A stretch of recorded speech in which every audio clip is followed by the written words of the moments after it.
Hi, I'm Stephen Rowley, author of The Editor, now out in paperback from Putnam Books. The Editor is the story of a young writer, James Smale, in early 1990s New York, who gets his big break when a publishing house is interested in his deeply autobiographical manuscript about his mother. He's shocked to learn that the editor who's interested is perhaps the most famous editor in America. In fact, one of the most famous women in America, Jacqueline Kennedy Onassis.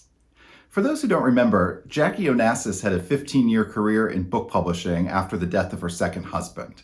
This is one of the least explored times, but perhaps one of the most interesting times in her life. It was a real treat to research and get to know about Jackie Onassis, the working woman, and this really profound career she had, editing almost 100 titles in book publishing. I'd like to share with you an excerpt from the book. This is just after James meets with Jackie for the very first time and leaves her office stunned about what just happened. I managed to stay collected until I reached the bank of elevators, even though I can feel everyone's eyes on me as I walk down the hall, back through the paper and the pushpins and cubicles and past the framed book covers. I trip and pause only when it hits me that my cover will perhaps one day be among them.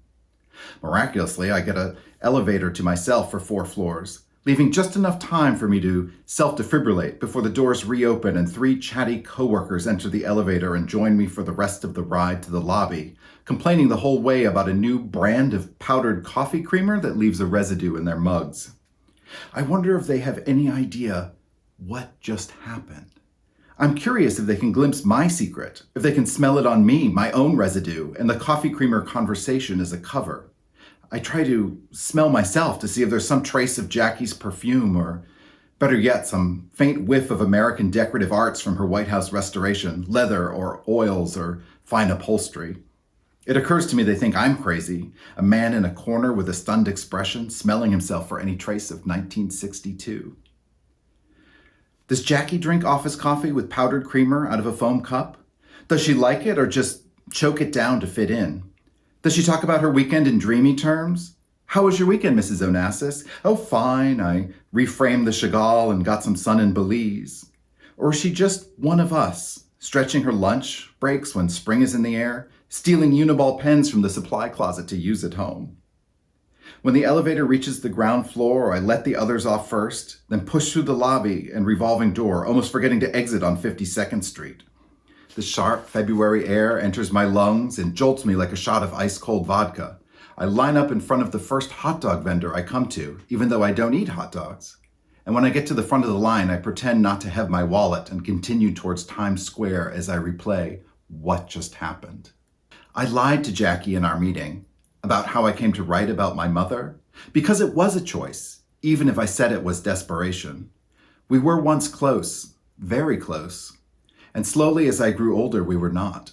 She blames me for the end of her marriage, for my father. She never said so explicitly, but honestly, how could she not? My father was a difficult man, older, not just from another generation, but from another time. He never knew what to make of me. He certainly didn't approve of me, my sensitive nature, my creative ambitions, my wanting to live in the city, my insistence on being myself. He called me foppish once, and I think we both knew that was a placeholder for another derogatory F word. My mother spent a lot of time running interference. I think she thought she was doing what was best, shielding me from him, but it cost my father and me any chance at a real relationship, and she paid a price for it too.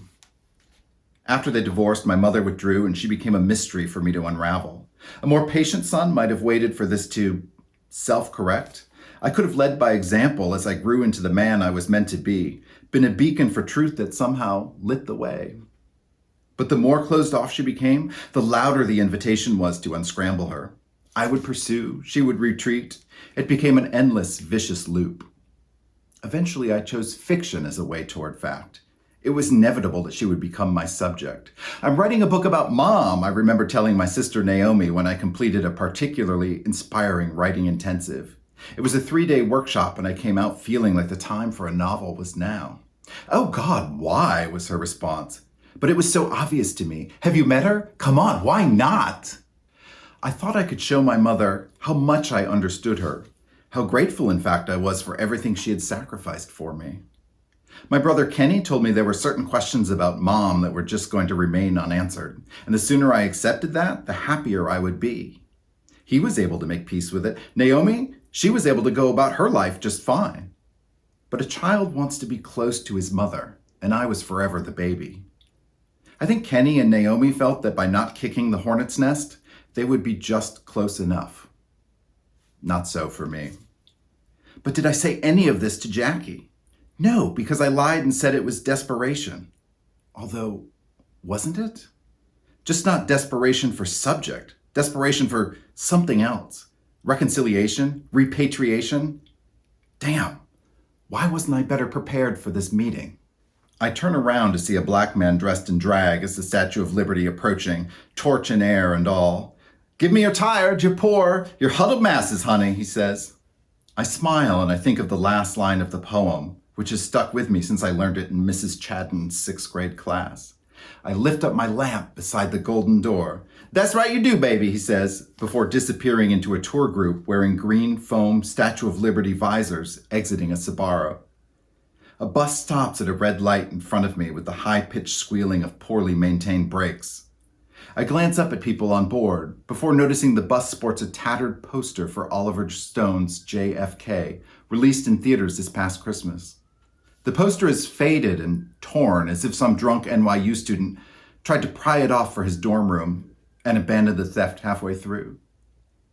I can hear my heartbeat in my ears. I just met a woman in a conference room who is also somehow everywhere, even in the image of a tattered American flag draped across Kevin Costner's face on the side of this bus. It's impossible to reconcile. Across 7th Avenue, I spot a mother holding her child's hand. Her eyes dart from one potential danger to another, and she places her other hand on the boy's shoulder so as not to lose him. That single touch, a time machine for me. My first ever visit to this neon circus, I think I was 7. My parents decided to drive us to the city from our sleepy upstate home so we could feel the energy, walking us all the way up 5th Avenue from the Empire State Building to Central Park.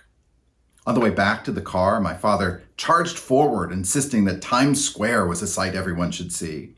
Kenny and Naomi, they were teenagers, able to withstand the bustle of the city and seemingly unfazed by it all. But my mother held me so tightly, at times I thought I might bruise. "Keep up, Eileen, the boy's fine," my father bellowed. And then, "What we really should do is see the subway, a marvel of urban transportation." Those were the things that interested my father, tunnels and bridges and trains. But I didn't want to go underground like rats I could barely breathe above. I looked desperately for patches of sky. I glanced to my mother for help, prayed she would never let go, and she leaned down and whispered in my ear the words that would one day change my life. "You know, all the great writers live in New York." And that is The Editor, now out in paperback. I hope you pick up a copy to learn more about James's story and Jacqueline Onassis's truly fascinating career in publishing. Thank you.